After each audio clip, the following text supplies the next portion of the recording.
சித்திரை மாதம் என்று அழைக்கப்படும் சைத்திர மாத மகாத்மியத்தின் 16ஆம் அத்தியாயமான 16ஆம் நாள் கதை இனிதே துவங்குகிறது.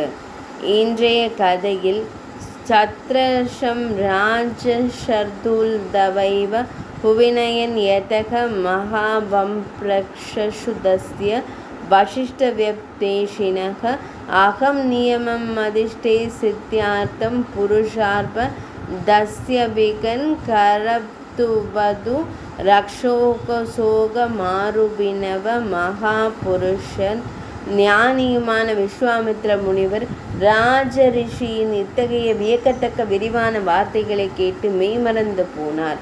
மேலும் அவர், ராஜாவே, அரசரை, தாம் கூறிய இந்த விஷயங்கள் அனைத்தும் தமக்கே தகுதியானவை என்றார். இவ்வுலகை குறித்த இத்தகைய பெருந்தன்மையான வார்த்தைகளை வேறு எவரும் உரைக்க வாய்ப்பில்லை. ஏன் கூடாது? தாம் ஒரு உன்னத குடும்பத்தில் பிறந்தீர்கள். வசிஷ்டர் போன்ற ஒரு பெரிய முனிவர் தமக்கு வழிகாட்டி இப்போது நான் தமக்காக வைத்திருப்ப செவிமடுப்பாய். மக்களில் சிறந்தவனே, இதனை கேட்டவுடன் இந்த காரியத்தை நிறைவேற்றுவதில் உறுதியாயிருப்பாய். என் காரியத்தை நிறைவேற்றுவதாக நீ சபதம் செய்திருக்கிறாய். அந்த வாக்குறுதியினை தாம் நிறைவேற்றியே ஆக வேண்டும். மகாபுருஷரை, நான் ஒரு சடங்கை நிறைவேற்றுவதற்காக கவனித்து கொண்டிருக்கிறேன். எந்த உருவத்தையும் எடுக்கக்கூடிய 2 அசுரர்கள் அதில் தடைகளை உருவாக்குகிறார்கள். என் சடங்கின் பெரும்பகுதி நிறைவடைந்து விட்டது.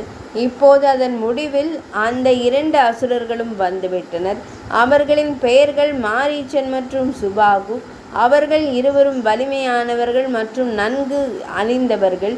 அவர்கள் என் யாக பீடத்தில் இரத்தத்தையும் சதையையும் பொழிகிறார்கள். இவ்வாறு கிட்டத்தட்ட முடிவடைந்த இந்த சடங்கில் ஏற்பட்ட இடையூறால் என் முயற்சிகள் அனைத்தும் வீணாகிவிட்டன. மேலும் நான் தைரியம் பெற்று அந்த இடத்தை விட்டு வெளியேறினேன். பிருத்விநாதா, பூமிநாயகனே, நான் என் கோபத்தை அவர்கள் மீது காட்ட வேண்டும், அவர்களை சபிக்க வேண்டும். அப்படிப்பட்ட எண்ணம் என் மனதில் தோன்றுவதில்லை. ஏனெனில் சட்டம் இயற்றப்பட்டு விட்டால் யாரையும் சபிக்கலாகாது. எனவே அரசே, காகத்தை போன்றவனும் உண்மையுள்ளவனும் வீரமும் தைரியமும் கொண்ட உமது மூத்த மகனான பகவான் ஸ்ரீ ராமரை எனக்கு தந்தருள்வாய். அவர் என்னிடமிருந்து பாதுகாப்பாக இருப்பான். தங்கள் தெய்வீக ஒளியால் அந்த அழிவு நாயகர்களை அழிக்கும் ஆற்றல் அவர்களுக்கு உண்டு. நான் அவர்களுக்கு பலவிதமான மகிமைகளை வழங்குவேன். அதில் எவ்வித ஐயமும் இல்லை. அந்த மகிமையை பெற்றவுடன் அவர்கள் உலகிலும் புகழ் பெறுவார்கள். அந்த 2 அசுரர்களாலும் பகவான் ஸ்ரீ ராமருக்கு முன்னிற்க இயலாது. ரகுவின் மகனை தவிர வேறு எவராலும் அவர்களை கொல்ல துணிய இயலாது. தாங்கள் வலிமையை குறித்து பெருமையடித்து கொண்ட இந்த 2 பாவிகளும் மரணத்தின் பிடியில் வீழ்ந்துவிட்டனர். எனவே அவர்களால் மாபெரும் ஸ்ரீராமருக்கு முன் நிற்க இயலாது. ஒரு மகன் குறித்த விஷயத்தை எழுப்ப வேண்டாம். அந்த 2 அசுரர்களும் ஏற்கனவே அவர்கள் கரங்களால் இறந்து விட்டார்கள் என்பதை நான் தங்களுக்கு முன்பே கூறுகிறேன். உண்மையான வலிமை மிக்க மாபெரும் பகவான் ஸ்ரீ ராமச்சந்திர மூர்த்தி யார் என்பதை நான் அறிவேன். வலிமை மிக்க வசிஷ்ட முனிவரும் இந்த மற்ற முனிவர்களும் அறிவார்கள். அரசே, இவ்வுலகில் நீதியின் மகிமையையும் சிறந்த புகழையும் நிலைநாட்ட விரும்பினால் பகவான் ஸ்ரீ ராமச்சந்திர மூர்த்தியை எனக்கு தாருங்கள். காகுஸ்தனின் மகனே, வசிஷ்டர் உட்பட உங்கள் அமைச்சர்கள் அனைவரும் அனுமதித்தால் பகவான் ஸ்ரீராமரை என்னுடன் அனுப்பி வையுங்கள். நான் அவரை என்னுடன் அழைத்து செல்ல விரும்புகிறேன். முதுமையின் காரணமாக அவர் பற்றுகளிலிருந்து விடுபட்டுள்ளார். எனவே யாகத்தின் மீதமுள்ள பல தினங்களுக்கு உங்கள் மகனான தாமரை கண் பெருமானான பகவான் ஸ்ரீ ராமபிரானை எனக்கு தாருங்கள். என் யாகத்திற்கான காலம் கடந்து விடாமல் இருக்க உங்களால் முடிந்ததை செய்யுங்கள். நீங்கள் ஆசீர்வதிக்கப்படுவீர்களாக. உங்கள் மனம் துக்கத்தாலும் கவலையாலும் நிரம்ப வேண்டாம். உண்மையும் அர்த்தமும் நிறைந்த இந்த வார்த்தைகளை கூறியதும் நற்குணமும் புகழும் மிகுந்த அறிவும் கொண்ட விஸ்வாமித்ர முனிவர் மௌனமானார். விஸ்வாமித்ர முனிவரின் இந்த வார்த்தைகளை கேட்ட தசரத மன்னன் தன் மகனை பிரிக்கப் போவது போல ஆழ்ந்த துக்கத்தை உணர்ந்தார். இதனால் அவதிப்பட்டு அவர் நடுங்கி மயங்கி விழுந்தார். சிறிது நேரத்திற்கு பிறகு அவருக்கு நினைவு திரும்பிய போது அவர் விஸ்வாமித்ர முனிவரை கண்டு பயத்துடன் கதறத் தொடங்கினார். விஸ்வாமித்ர முனிவரின் வார்த்தைகள் மன்னனின் இதயத்தை உலுக்க போதுமானதாக இருந்தன. பின்னர் அமைதி அடைந்து அவர் பேசத் தொடங்கினார். மகா முனிவரே, என் தாமரைக்கண் ராமனுக்கு இன்னும் 16 வயது ஆகவில்லை. அசுரர்களை எதிர்த்து போரிடும் திறம் அவனிடம் இருப்பதாக நான் காணவில்லை. இது எனது அக்ஷர்பாகினி படை. இதற்கு நானே பாதுகாவலனும் தலைவனும் ஆவேன். எனவே அவனை அழைத்து செல்லுங்கள். ரிஷி முனிவரே, ராமபிரானை அழைத்து செல்வது முறையற்றது. நானே கரத்தில் வில்லுடன் உங்கள் யாகத்தை பாதுகாத்து போர்க்களத்தில் இருப்பேன். தாங்கள் என்னை அழைத்து செல்லுங்கள். இந்த உடலில் எனக்கு உயிர் இருக்கும் வரை நான் அரக்கர்களை எதிர்த்து போரிடுவேன். மேலும் என் பாதுகாப்பில் உங்களின் இந்த சடங்கு எந்த தடையுமின்றி குறைவுமின்றி செய்யப்பட வேண்டும். எனவே நான் தங்களுடன் வருகிறேன். ராமனை அழைத்து செல்லாதீர்கள். என் ராமன் இன்னும் ஒரு குழந்தை. அவன் இன்னும் போர்க்கலையை கற்கவில்லை. மற்றவர்களின் பலத்தை அவன் புரிந்து கொள்ளவில்லை.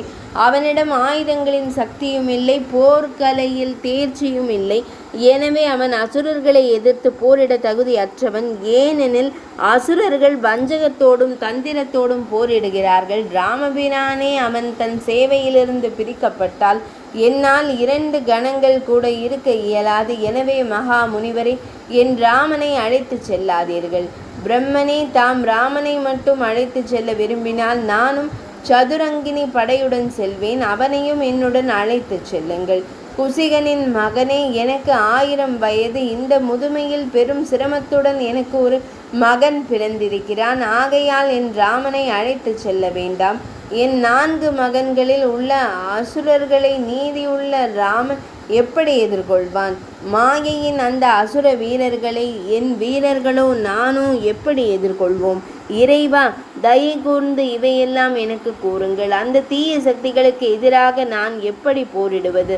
இதன் காரணமாக அவர் பிரம்மதேவரிடமிருந்து ஒரு வரத்தை பெற்றார். மேலும் இதன் காரணமாக அவர் எண்ணற்ற அசுரர்களால் சூழப்பட்டு மிகவும் சக்தி வாய்ந்தவராகவும் வலிமை மிக்கவராகவும் ஆகிவிட்டார். இந்த அசுர அரசனான ராவணன் 3 உலகங்களிலும் உள்ள மக்களை துன்புறுத்தி வருகிறான். அசுர அரசனான ராவணன் விஸ்ரவ முனிவரின் மற்றொரு மகனும் குபேரனின் சகோதரனும் ஆவான் என்று கூறப்படுகிறது. அவனது விருப்பம் இருந்த போதிலும் இந்த அசுரன் யாகங்களை தடுப்பதை ஒரு அற்பமான செயலாக கருதுவதால் தானே வந்து அவற்றை தடுப்பதில்லை. எனவே அவனது தூண்டுதலின் பேரில் மாரீச்சன் மற்றும் சுபாகு என்ற 2 மிகவும் சக்தி வாய்ந்த அசுரர்கள் யாகங்களை தடுக்கின்றனர். விஸ்ரவ முனிவரிடமிருந்து இதனை கேட்ட தசரத மன்னன், முனிவரே, அந்த தீய எண்ணம் கொண்ட ராவணனுக்கு எதிராக என்னால் போரிட இயலாது. தயை கூர்ந்து என் மகன் மீதும் மிகவும் மெதுவாக இருக்கும் என் மீதும் கருணை காட்டுங்கள். தசரத மன்னனே, ஏனெனில் நீங்கள் ஏன் கடவுளும் குருவும் ஆவீர் என்று கூறினார். போர்க்களத்தில் ராவணனின் மூர்க்கத்தனம் தேவர்கள், அசுரர்கள், கந்தர்வர்கள் ஆகியோரின் எல்லைக்கு அப்பாற்பட்டது. பிரம்மதேவரே, தேவனுக்கும் நிகரான என் இந்த மகன் போர்க்கலையில் நன்கு தேர்ச்சி பெற்றவன். அவன் இன்னும் மிகவும் இளையவன். அதனால் அவனை எந்த வகையிலும் நான் கைவிடலாகாது. மாரீச்சனும் சுபாகுவும் புகழ்பெற்ற அசுரர்களான சுந்தன் மற்றும் உபசுந்தனின் மகன்கள். அவர்கள் போரில் யமராஜனை போன்றவர்கள். அவர்கள்தான் உமது யாகத்தை குலைக்கப் போகிறார்கள் என்றால் அவர்களை எதிர்கொள்ள என் மகனை நான் அனுப்ப மாட்டேன். ஏனெனில் அவர்கள் இருவரும் வலிமை மிக்கவர்கள் மற்றும் போர்க்கலையில் நன்கு பயிற்சி பெற்றவர்கள். அவர்களில் ஒருவனுடன் போரிட நான் என் சூரியர்களுடன் செல்வேன். இல்லையெனில் தாம் என்னை அழைத்து செல்ல விரும்பவில்லை என்றால் தயை கூர்ந்து ராமபிரானை விட்டுவிடுமாறு என் சகோதரர்களுடன் தம்மிடம் மன்றாடுவேன். தசரத மன்னனின் இத்தகைய வார்த்தையை கேட்ட மகா பிராமணரான குசிகனின் மைந்தனான விஸ்வாமித்ர முனிவர் மிகுந்த கோபத்தால் நிறைந்தார். யாக நெருப்பில் பலி கொடுத்த பின்னர் நெய்யை ஊற்றி நெருப்பு மூடப்படுவது போல அதன் பின் நெருப்பு பற்றி கொண்டது. அதுபோலவே நெருப்பை போன்ற ஒளி வீசும் முனிவர் மகா முனிவரான விஸ்வாமித்திரர் கடும் கோபத்தால் சீற்றமடைந்தார். சைத்திர மாதம் என்றழைக்கப்படும் சித்திரை மாத மாகாத்மியத்தின் 16ஆம் அத்தியாயமான 16ஆம் நாள் கதை இனிதே நிறைவடைந்தது.